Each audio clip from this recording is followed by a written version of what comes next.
You're on CYInterview. I'm Chris Shandek, featured columnist Jay Bilstein is with me. Today on CYInterview, we welcome the former mayor of Las Vegas, Oscar Goodman. Mayor Goodman will be making a special appearance at his restaurant this coming Wednesday, Oscar's Steakhouse. The dinner theme for this event will be Frankly Speaking, the story of Frank Rosenthal. Mayor Goodman, thanks so much for joining us on CYInterview. How are you today, sir? I couldn't be better, and thank you for asking. Oh, you're most welcome. We're happy to ask. So just before we begin into the details of what's going on this coming Wednesday night, can you take me behind the history of why you wanted to have a steakhouse restaurant in Las Vegas, and then how did these dinner events begin? Well, I really didn't. I didn't want a steakhouse in Las Vegas. It sort of came upon me when I was the mayor. I would visit various casinos in the downtown of Las Vegas, and one of them was the Plaza, and it was in a state of disrepair, to just put it nicely. And I went to the owner, and I said, I'll tell you something, because I had a very interesting clientele in my law practice, which immediately preceding me being elected the mayor, I said, I'm going to tell you something. Unless you clean this place up, you're creating a blight, and it better be cleaned up, or else I'm going to have it arsoned. Well, apparently, he took me seriously, and the day that I was term limited and swore in my wife to succeed me as the mayor of Las Vegas, I got a phone call from him, and he said, how would you like to have a restaurant at the hotel? I said, I wouldn't have a restaurant in your hotel if it was the last hotel in the entire world. And he said, well, how's this? I said, no, I'll be involved if you fix it up, if you make it into something really, really nice. Make it into a retro-type Las Vegas restaurant with great food, with great ambiance, and I would consider licensing my persona, since I don't know the first thing about the restaurant business, to you. And if we could do that, we have a deal. And he did that. He made a beautiful restaurant, and we have great clientele, terrific chef. The food's outstanding.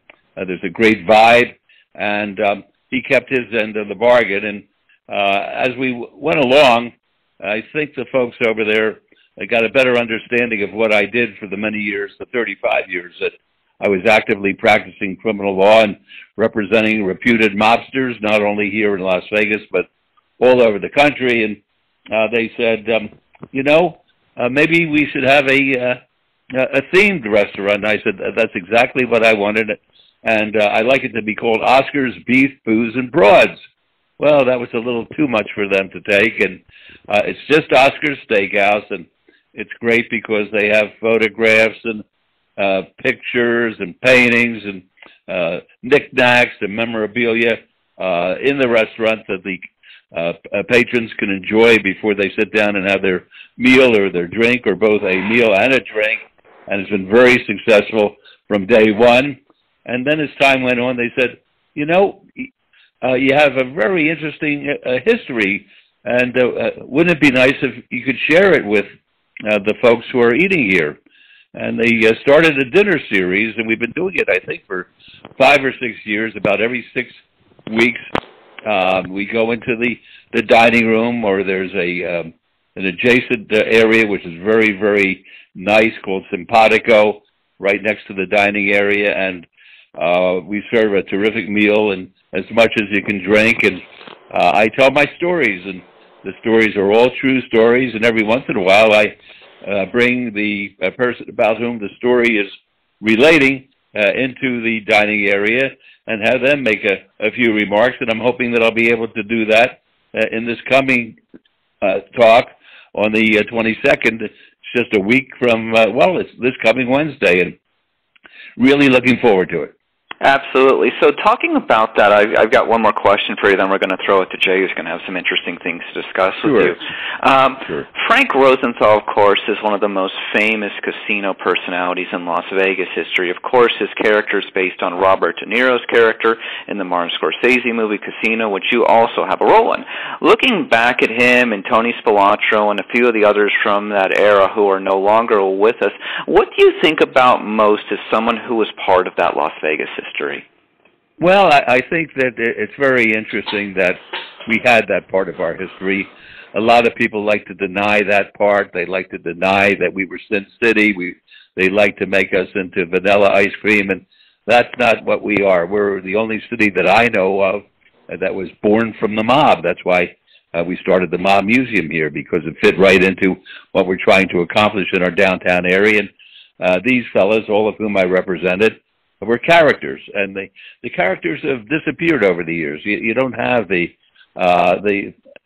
interest of the public as far as in the old days. They couldn't wait to see a fellow, and it wasn't done as an aspersion, but he was a little person, and they used to call him the midget. There was another fellow who had a withered arm, and they would call him Wingy.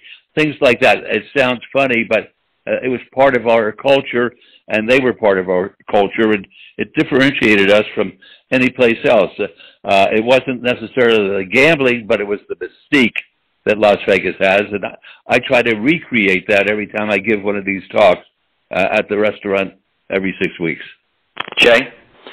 Mayor Goodman, I'm going to try to pack in a bunch of questions quickly because, you know, I've always admired your ability, even as a politician, just to kind of come straight out and say what was on your mind. I don't know if you ever had I'm originally from New York City. I don't know if you ever had a chance to meet Ed Koch. But I did not meet him, but I followed his career, and a great admirer of his. He would go around and he would say to his constituents, "How are we doing?" Exactly. Right.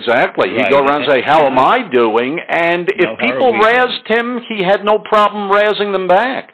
Absolutely. And how are we doing? And basically, it's a great way to relate to the folks that you've been elected to represent. And I try to be a straight shooter. I try to be a straight shooter representing these unpopular people and unpopular causes. And I found that if you looked a jury or a juror in the eye while you were trying the case and made your summation, and you were able to look them in the eye and tell them how you saw the truth and that there were two sides to every story, and the prosecution either engaged in misconduct or didn't follow constitutional precepts, they went along with you and they punished the law or the white hats, so to speak. And I was able to turn the black hats into the white hats and the white hats into the black hats, and that's the way I practiced. And basically, it's the same thing when you're the mayor. You tell the people the truth, and they're very understanding. I had no problem at all in telling them exactly the way I felt, because I always felt I did the right thing. I knew there was no corruption, there was no intent to hurt anybody. So how wrong could I be if I told them the way it was? Well, you and Ed Koch are the first two names that pop to mind when I think of successful mayors and straight shooters, at least in my lifetime. With that said, I get the feeling that we're in very worrying times, and I'd like to hear your feedback. Do you think that cancel culture currently imperils the ethic of due process in the United States? I think that the country's in a mess. I think that people are not being civil with one another. Going all the way back, in order for government to resolve issues and for the public to feel comfortable that their government is doing what's right, they have to have the ability, the elected officials have to have the ability to at least talk to one another. I'll never forget when I was the mayor, a friend of mine, the person for whom I clerked while I went to law school at the University of Pennsylvania, Arlen Specter, was in the United States Senate, and I was representing a federal judge from Las Vegas who was undergoing the first impeachment trial of the last century of a federal judge. And Arlen asked me to have breakfast the morning that I was going to make an argument before the Senate, on the Senate floor, and it was an awesome experience. And he said, "You know, Oscar," he says, "the country," and we're talking about back in, I think, about 1983, he says, and that's a long time ago. It seems like it's yesterday. He said, "You know, we have a real problem back here." And I think it's the same thing today as they had back then, and that is we really don't like one another. The R's don't like the D's don't like the R's. We don't talk to each other. We don't try to resolve. And what it takes in order to overcome that is to bring the people together. And he said, you should run. I said, you know, Arlen, I really am not interested in coming back to Washington. I would probably not enjoy being in the Senate, and I'm trying to be humble here. And there's no way I think I would have won, but people thought that I could have won, and I passed on it. But the truth of the matter is, he said, you're able to bring people together because you have a good time, you know how to smile, you have half a brain, you're able to have a conversation, you're able to express yourself. You're the perfect person. He said you'd be giving parties, and people would like you, and they would begin to enjoy themselves, and it'd be a far better place. The same thing is true today. Instead of having that attitude, right now they just shut the entity off that they don't want to have anything to do with. They don't do business with them. They don't talk to them. They don't try to resolve problems. And to be honest with you, I think it stinks. By the way, Arlen Specter, the late Senator Specter, was a guest here on CYInterview a number of years back, shortly before his untimely passing. I did not know that. I did not know that. He was. We had a wonderful, wonderful conversation with him, and struck me as not only a brilliant man, but a fair and nice man. Yes, and he was a great mentor. I really did not enjoy law school, and I had just gotten married, and my wife was supporting us, and I didn't like that either because I felt that, and this is not chauvinistic, it's just a fact, I felt that a man should be supporting a woman. That's the way we thought in those days. And I said, I'm going to get myself a job, and went down to the city hall in Philadelphia and walked right up into the district attorney's office. And Jim Crumlish was the DA, and I said, Mr. Crumlish, I'm a student at Penn Law, and I really would like a job as a clerk while I'm going to law school. And he said, no, people who go to Ivy League law schools, they're supposed to study. I said, well, I really don't like studying either. I really feel that if I were a clerk, it would benefit me more. And he said, you may have lucked out. Arlen Specter just got the first conviction of a Teamster official in the United States, and we've elevated him to a position of chief of the appellate division, very important job in the DA's office back there, and maybe he could use some help. So I walked down the hall, I introduced myself to Arlen, and he said, you're making a big mistake because I'll work you to death. I said, the more you work me, the better off it's going to be. He said, okay, you have a job, 40-hour a week, $1 an hour, and I loved it. I couldn't get enough of it, and that's basically the path that I took to get to Las Vegas. Well, and in being in Las Vegas and in being a defense attorney par excellence, you certainly represented a lot of interesting people. And those interesting people often find their lives, a lot of times after they've passed, as what makes Hollywood, or movies. A lot of gangsters, outlaws, and criminals draw the interest of a lot of good, upstanding people who want to see them in a movie or on Netflix or on television, what have you. And I think the reason, I don't know if you agree, is that our lives become increasingly complex in the digital world, and computers and added government regulations, and here are these figures who, at least on the surface, seem to be living their lives on their own terms, and there's a kind of allure and romance about that. I do wonder, though, do you think society is somehow at risk when we pay more attention to the actual perpetrators of crimes than victims, particularly of violent crimes? Well, I'm not sure that's the case, to be quite frank with you.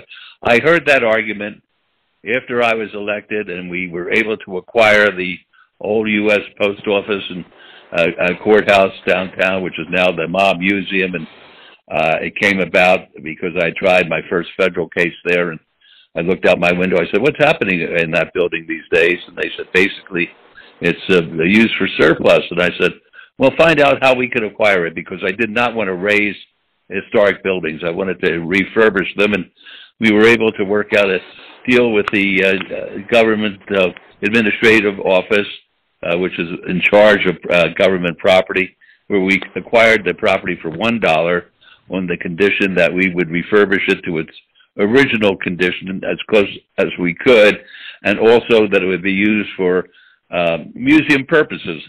And I thought to myself, because I came from a cultured home. My mother was an artist, my father was a lawyer, and they enjoyed fine things. And I knew that we weren't able to revitalize our downtown, which was becoming rubble and was becoming blighted, unless we had a real draw. And went home and began to think about it, and I thought about it, and then finally I said, bingo! We were born from the mob. Let's have a mob museum. Well, I got all sorts of heat from the folks who lived here, from the New York Times. Everyone was sticking their nose in our business, and I said, we're not here to glorify the criminals. We're not here to build a monument to the criminals. We're not here to build a monument to Oscar Goodman. It's something that just fits, and I made a very smart move, I have to say. I pat myself on the back on this one. I contacted the former head of the FBI, who had just retired. Her name's Ellen Knowlton, and I said, Miss Knowlton, hear me out. I said, I really could use a favor. I'm a novice mayor here, and I have this idea of a mob museum, and I'm having a lot of opposition. Would you consider becoming the director, the CEO of the Mob Museum? And she said, give me some time to think about it. And she went back to D.C. and spoke to the powers that be and the FBI. And she came back, she said, I'm going to do it on the condition that we make it the Museum of Law Enforcement and the mob. Both have to have an equal shake. And if you've been there, you know what I'm talking about. It's right down the middle. We have the interest that people have in the alleged mobsters, and then we have the story of how law enforcement has overcome the conditions created by these reputed mobsters, and we go into how people are taken care of who are victims of crime. We have classes which talk about police coercive activities, and it's very educational. And I think the same thing is true when you talk about the innocent people not getting, the victims not getting the shake that they deserve. Down there, it really is, we bend over backwards to do everything we can to show the public how the victims are treated, how they're taken care of, and, of course, how the alleged mobsters are entitled to the due process, which we hope they are able to receive. So I'm not sure it's a condition where the innocent, the victims, are being forgotten. Understood. And as you speak, it kind of reinforces my perception of you in a lot of veins as a small L libertarian with a live and let live attitude and a broad mind and a fair mind. And I think that's very apt for the state of Nevada. And I think the state of Nevada in a lot of ways holds the keys to some of the answers for the United States. And I'll just state some personal beliefs. Sure. Personally, I think recreational drugs can be harmful. I think alcohol in excess could be poisonous. I think gambling, if you do it irresponsibly, could lead someone to financial ruin. I think prostitution could create disease or lead somebody, prostitute, a sex worker, or client to a lonely life. But I believe every single one of these things should be legalized, period. I believe there should be some regulation, of course, and I know I've heard you speak on some of these things. Yeah. Let me just finish with this, Mayor. Sure. In my mind, the only thing that kind of stops personal passions from becoming debilitating vices is education and counseling. Why do you think prostitution has not yet become legal in Clark County? Well, there are only two counties in the state where it is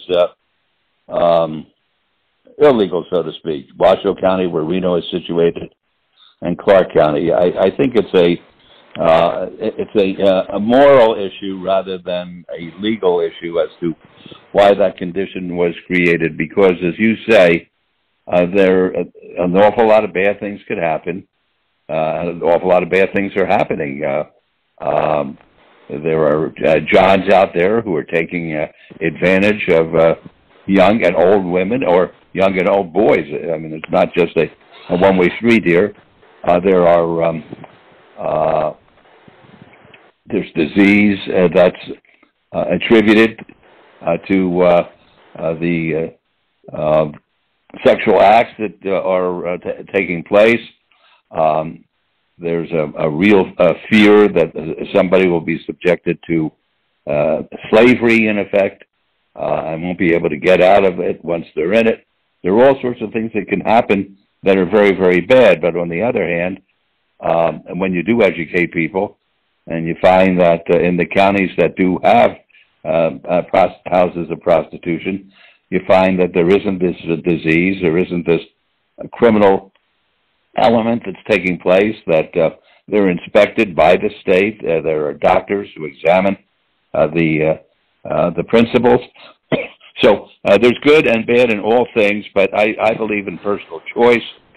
And if somebody wants to do it, and they're not hurting somebody, I see no problem with. I agree completely. I agree completely. I represented Sally Conforti, who was the wife of Joe Conforti, who was the owner and operator of the Mustang Ranch. Was sure. I guess, the most legalized, biggest legalized house of prostitution. They went public at one point, did they not, years ago? They did. Well, what happened was the government seized it as part of a conviction of Joe Conforti, Sally's husband, and they had to run it. They found that they didn't know how to run a house of prostitution, so they sold it back to a private person. They were in the business for a very short period of time and were not successful at it. But and I know it sounds funny because I've been in a couple of houses of prostitution because of my law practice. I represented a fellow up in a brothel up in Lathrop Wells, which is outside of Las Vegas, who was involved in a murder situation. I had to go up there and see the way the place worked and what the problems were, and I had to go up to Story County, where the Mustang Ranch was, and Sally greeted me, and she showed me what kind of operation they had there. And I'll be quite frank, I was shocked. They had a chef who was cooking for the young ladies, and he was world class. He was almost like a Michelin chef. The girls had very nice, clean rooms, and they had bodyguards which were making sure they were being protected. They had doctors who were examining them. They seemed to be very, very happy, to be quite frank with you. I don't know what drove them there. All I know is many of them were school teachers, nurses, more acceptable professions or occupations, and when they weren't working, they were going home. So there are a lot of pluses, a lot of minuses. I think it's a tough life decision, but I think it's their decision. And I think that people are better off when government says, you know what, this is part of the human condition. We don't outlaw it and put it in the shadows where people can be taken advantage of. We put it out in daylight. You want to gamble, gamble. You want to drink, drink. You want to eat 50 hamburgers, eat 50 hamburgers. As we say in Yiddish, geh gesundheit, hey, go in good health. Right. If this is what you want to do, I think the Declaration of Independence says something about life, liberty, and the pursuit of happiness. Well, right. Let people pursue happiness.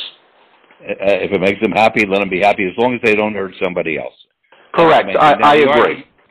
Now, the argument is that they are hurting other people, but you speak to the people who are involved in these consensual activities, so to speak. Marijuana now. It was forbidden. Alcohol at one point in time, the subject of prohibition, that was forbidden. Prostitution, most places, is forbidden.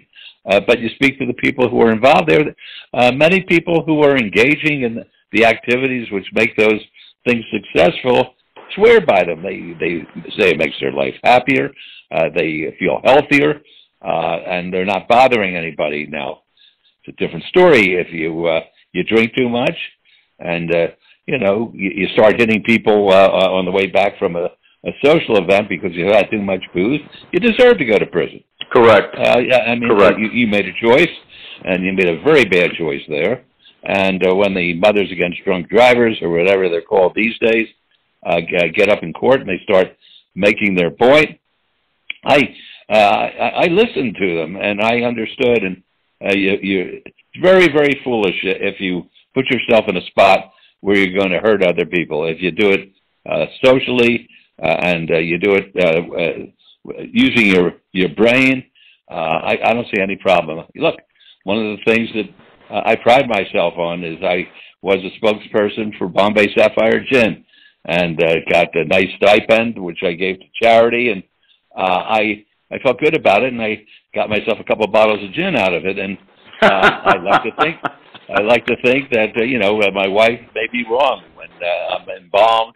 They will have to use some embalming fluid, and then the alcohol won't take the place of it. But she's convinced that I should never go under a knife because there'll be no blood. It'll just be a clear liquid substance. Well, your processes of mentation seem as sharp as ever, so somehow I doubt that. Chris? Well, I'm in good shape. I feel terrific. I'm so happy. I'm a lucky fella. You sound great. You sound great, Oscar. You're real. I mean, sharp. Well, you do too. You do too. I don't know how old you are. But, I'm 60. I'm 61. You got me by a couple of years. Yeah, a couple of years. But I'm very fortunate. I have a wife that I love, who has a great success in the things that she's done. 4 terrific children who are. One's a doctor of comprehensive cancer, MD, PhD. Wow. My daughter is the family counselor over at UMC in the burn division and trauma division, went to Stanford. Another son who's a lawyer, another son who's a judge. So tremendous. I've hit the jackpot. Yeah, no, absolutely. I hear the bells ringing as you speak. Well, and believe me, I went to the synagogue over the high holidays just this past week, and I didn't ask for anything other than for health and happiness and for my family. But at the same time, I thanked the good Lord for giving me the kind of life that I've had. I don't know anybody as lucky as I am. That's for darn sure. Well, but you know what? You've been lucky, but you've done good with your luck, and you've made a lot of wonderful contributions. Chris? Mayor Goodman, what do you remember about filming the movie Casino and the filming of it overall? It was awesome. It was awesome. I am not what one would call a great actor because I had some bad experiences along the way. When I was a youngster, I took piano lessons, and my folks had a recital for me where we invited all the relatives, and I was playing a piece by Bela Bartok, and it was cacophonous. You just had to memorize it. There was no tune to it, and I blew it, and I ran out of the house, was ready to get in front of a bus and ended it all, and my mother gave me the only spanking I've ever had in my life because I acted in that manner, and I had a role in the Bertolt Brecht play, Caucasian Chalk Circle, when I was in college, and I blew my lines. My roommate had to shout them up to me from the audience, and I've never been able to memorize since that time. I have a mental block. I never forget anything, but I can't memorize. So I went and entered this big like Quonset hut on the first day of appearing on the set, and I saw a rather short fella with a crook in his left elbow, and a crook meaning it was turned a certain way, not some gangster or something, and he was holding a little briefcase, and I said, "Oh my goodness, deja vu all over again." Looked just like Tony Spilotro. I mean, Joe Pesci looked just like Spilotro, and I said, "Wow."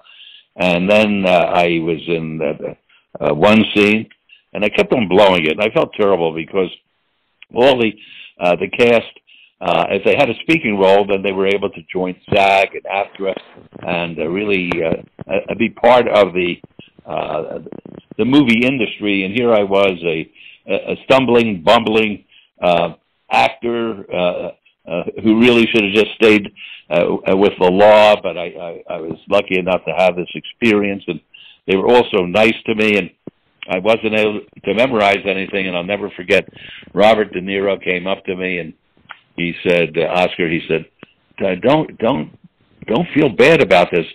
He said, Marlon Brando used cue cards too.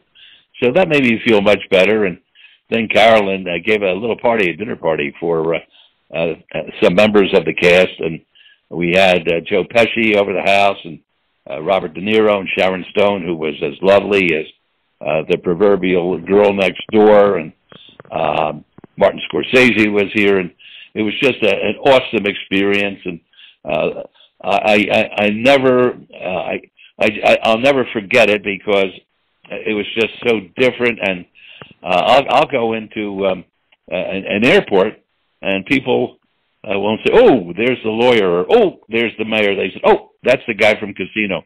Even today, 25 years later. So it was just awesome. And every time you watch the movie on TV or on a cassette or whatever they call them these days, I make 13 cents. So keep watching Casino. Very, very, very good stuff. Two quick last ones I have for you. When you were representing Frank Rosenthal, did you ever think that he would get a gaming license? I wasn't particularly interested in getting a gaming license as far as being able to keep him in the business. They were after him. People don't understand the mentality of the Gaming Control Board back in those days. When Rosenthal came out here, and as soon as they saw that he had a relationship with Tony Spilaccio going back to their childhood, they started to look into what he was doing and how he was doing it. And we went to court, went to court. We won, we lost, we got it reversed, we won, we lost, and he was in the business. He was a remarkable person in the gaming industry. He's the one who developed a prototype for the race and sports books as we know them today at Circa, at Westgate.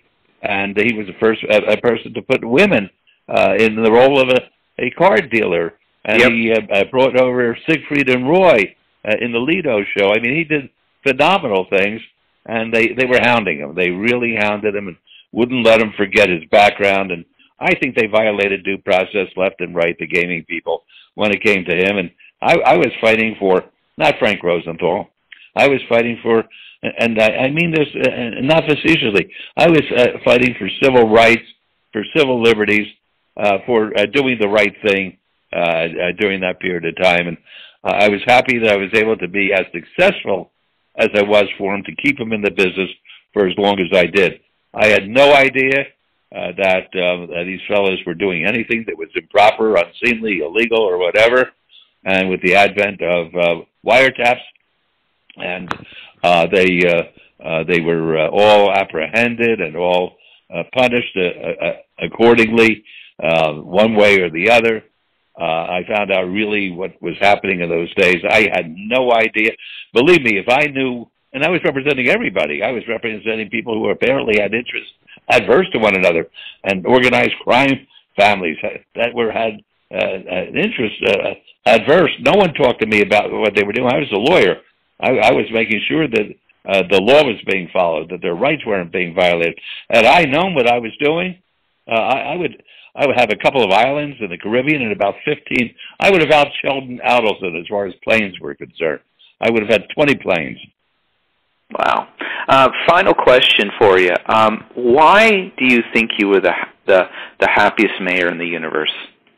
You know, when I was practicing the kind of practice I had, and I documented because I became privy to the watch book of the intelligence division of Metro. They were following my every move. Oscar went to the airport. Oscar came home. Oscar went to the airport. Oscar went home. Oscar went to the restaurant. Oscar came home. So my life was very private. I mean, with all the wiretaps I heard, my wife and myself, we whispered to each other. Once I became the mayor, I was able to relate to people. I love people. I was able to go about talking to people and smiling. And I say the best thing I did as a mayor was make people happy. Jay, any final questions? I have one word that I would describe you as beyond attorney par excellence and beyond mayor and beyond public figure and beyond restaurateur. In hearing you speak, and I hope we have you back again on CYInterview, you're a true mensch, and that's the best thing I can say about anybody. You're a good human being, and I believe you when you say representing civil rights. You know what? Standing up for unpopular causes and unpopular people is what the United States should be about, and you've done that in spades. And I'm with you, and I thank you for that. I can't think of a better word to describe me that makes me more proud, and I hope that you'll call me and set up a time that the three of us can meet down at Oscar's. And We'll love to.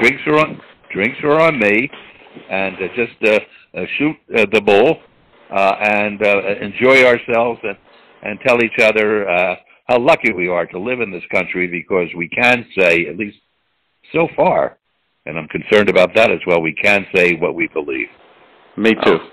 No denying that. So for former mayor of Las Vegas, Oscar Goodman, featured columnist Jay Billstein, and CYInterview, I'm Christian.